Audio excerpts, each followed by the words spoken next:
Assalamualaikum warahmatullahi wabarakatuh. Apa kabar semuanya? Semoga dalam keadaan sehat walafiat. Amin ya robbal alamin. Tetap jaga kesehatan, tetap jaga stamina, dan pastinya stay at home. Pada video pembelajaran kita kali ini, kita akan membahas KD yang kedua, yaitu pengetahuan dasar pemetaan. Pada video pembelajaran kita kali ini, kita akan mempelajari keterampilan dasar membaca dan membuat peta. Terdapat 3 subbab materi, yakni komponen peta, menentukan letak dan toponimi, dan memperbesar serta memperkecil skala. Komponen peta merupakan kelengkapan dalam sebuah peta atau isi yang ada di peta. Terdapat 11 komponen peta. Yang pertama, judul peta. 2, garis tepi. 3, orientasi atau arah mata angin. 4, skala peta. 5, legenda. 6, koordinat. 7, simbol peta. 8, warna peta. 9, inset. 10, sumber dan tahun pembuatan peta, dan yang terakhir lettering. Berikut merupakan contoh peta dengan komponen yang lengkap. Yang pertama, judul peta. Judul peta memuat informasi sesuai dengan isi peta. Jadi di sini contohnya Provinsi Bali. Maka wilayah yang tergambar dalam peta tersebut adalah wilayah Provinsi Bali.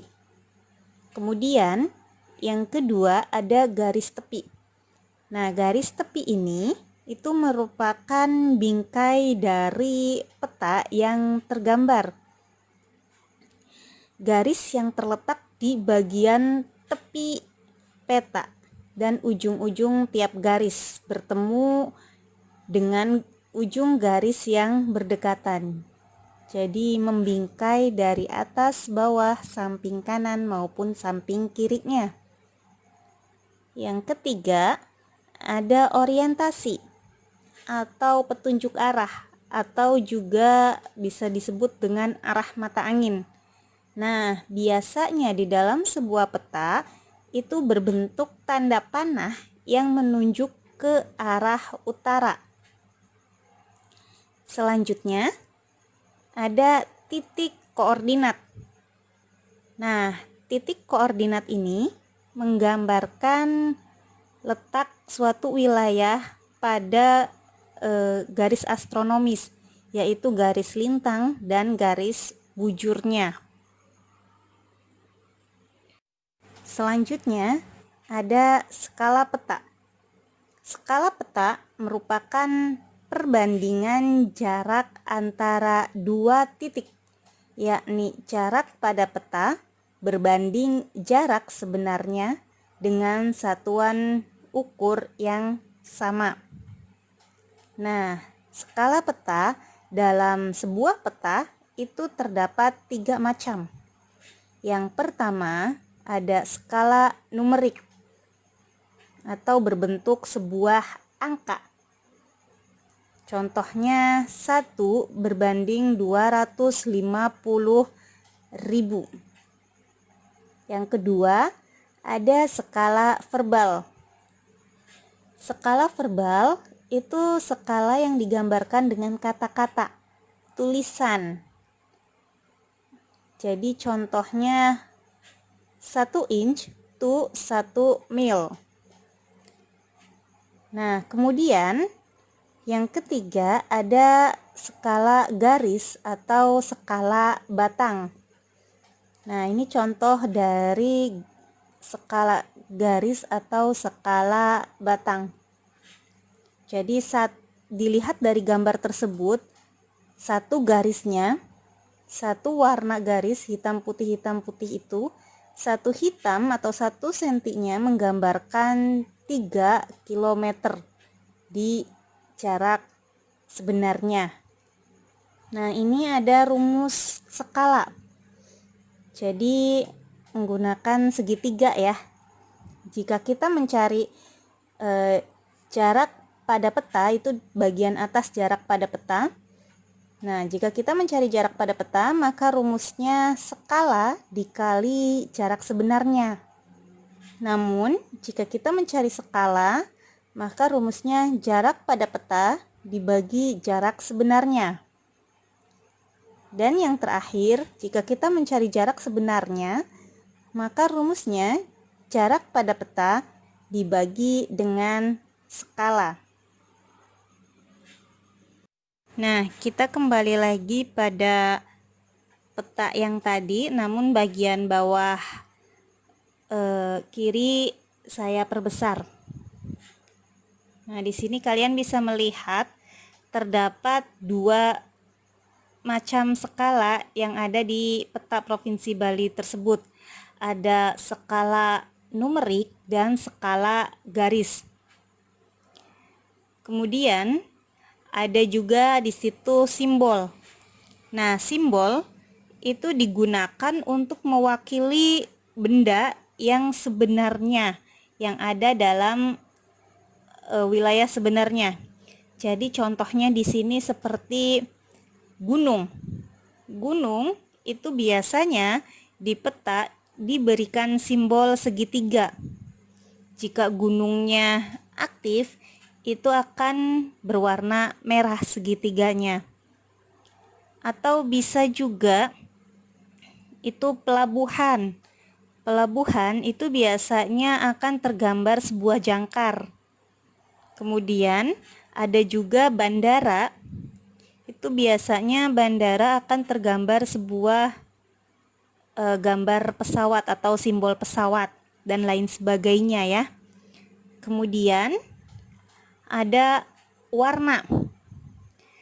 Nah, warna ini itu untuk menunjukkan atau menonjolkan perbedaan objek pada peta. Dan biasanya warna peta itu digunakan untuk menggambarkan sebuah ketinggian. Jadi dataran rendah itu biasanya akan berwarna hijau. Kemudian dataran lebih tinggi lagi akan berubah warna menjadi warna kuning. Kemudian naik lagi ke orange. Dan yang terakhir, jika datarannya tinggi, itu ada warna merah. Dan ada di sini sumber. Nah, sumber ini merupakan atau menunjukkan sumber data yang digunakan dalam pembuatan peta. Dan beberapa informasi dalam skala, simbol, sumber maupun warna ada di sebuah lingkup yang sama, yaitu dalam sebuah legenda. Nah, legenda ini merupakan keterangan dari peta. Jadi memuat keterangan semua simbol yang terdapat pada peta agar lebih mudah difahami. Seperti itu. Dan yang terakhir itu ada inset. Nah, kalau inset ini, inset merupakan gambar yang berfungsi untuk memperjelas suatu posisi objek terhadap objek lain. Jadi contohnya di sini kan Provinsi Bali. Nah, di insetnya itu digambarkan seluruh wilayah Indonesia dan bagian di Bali-nya itu biasanya akan diberi warna yang berbeda atau diarsir. Nah, seperti itu. Jadi untuk menandakan bahwasanya di Bali itu letaknya di sini loh, di samping Jawa Timur. Ya, dan lain sebagainya. Jadi kita bisa lihat ternyata Bali ada di bagian mana Indonesia, seperti itu ya. Nah, itu merupakan komponen-komponen peta. Yang terakhir tadi ada lettering. Nah, kalau lettering itu lebih ke penulisan. Jadi aturan-aturan kepenulisannya. Kalau judul itu harus kapital semua dan harus tebal hurufnya. Nah, seperti itu. Jadi lebih ke aturan-aturan penulisan. Selanjutnya, menentukan letak dan toponimi. Jadi ini adalah aturan-aturan penulisan dalam sebuah peta. Jadi hampir sama dengan lettering ya. Tapi kalau lettering itu lebih ke besar kecilnya, kalau ini lebih ke penempatan dari letak huruf-hurufnya. Nah, terdapat 10 toponimi dalam sebuah peta. Yang pertama, nama desa atau kota. Itu biasanya huruf ditulis menempel pada desa ataupun kota objeknya. Nah, kemudian yang kedua ada sungai. Nah, sungai itu biasanya hurufnya itu diletakkan di sebelah kiri posisi sungai. Kemudian yang ketiga ada samudra atau laut. Biasanya hurufnya itu ditulis memenuhi samudra. Jadi besar ya. Kemudian yang keempat ada selat dan teluk. Nah, biasanya selat dan teluk itu hurufnya mengikuti bentuk dari selat dan teluk. Nah, kemudian yang kelima ada pulau. Penulisan pulau itu hampir sama dengan menulis kota ataupun desa seperti nomor 1 ya. Kemudian nomor 6 ada pelabuhan. Biasanya hurufnya itu diletakkan di atas laut. Jadi di area pelabuhan tersebut, cuman kecil ya, nggak sebesar tulisan samudra ataupun laut. Kemudian yang ketujuh ada pegunungan. Biasanya hurufnya itu ditulis di sepanjang pegunungan. Kemudian yang kedelapan ada puncak gunung. Nah, di sini kalau puncak gunung itu ditulis melingkar, setengah lingkaran di atas dari puncak gunung tersebut. Kemudian yang kesembilan ada danau ataupun rawa. Nah, biasanya ditulis di dalam danau atau rawa tulisannya. Kemudian yang ke-10 atau yang terakhir itu ada jalan raya. Jadi kalau jalan raya itu hampir sama dengan sungai. Penulisan jalannya diletakkan di sebelah kiri jalan. Selanjutnya memperbesar dan memperkecil skala. Melanjutkan materi pada slide kelima, di mana di slide kelima itu sudah dijelaskan rumus mencari skala, mencari jarak pada peta, dan mencari jarak sebenarnya. Nah, selanjutnya ini adalah rumus untuk mengetahui skala pada suatu peta yang tidak tercantum. Jadi lebih ke membandingkan antara satu peta dengan peta yang lain. Jadi biasanya itu tidak semua peta itu terdapat skala. Jadi yang tidak ada skalanya, kita cari peta yang lain yang ada skalanya, kemudian dibandingkan dengan wilayah yang sama, dengan objek yang sama. Nah, ini rumusnya.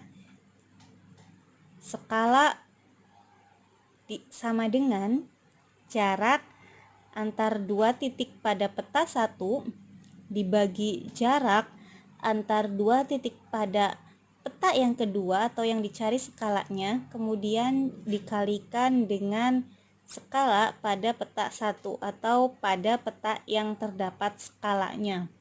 Ini merupakan rumus membandingkan antar peta satu dengan peta yang lain yang tidak ada skalanya.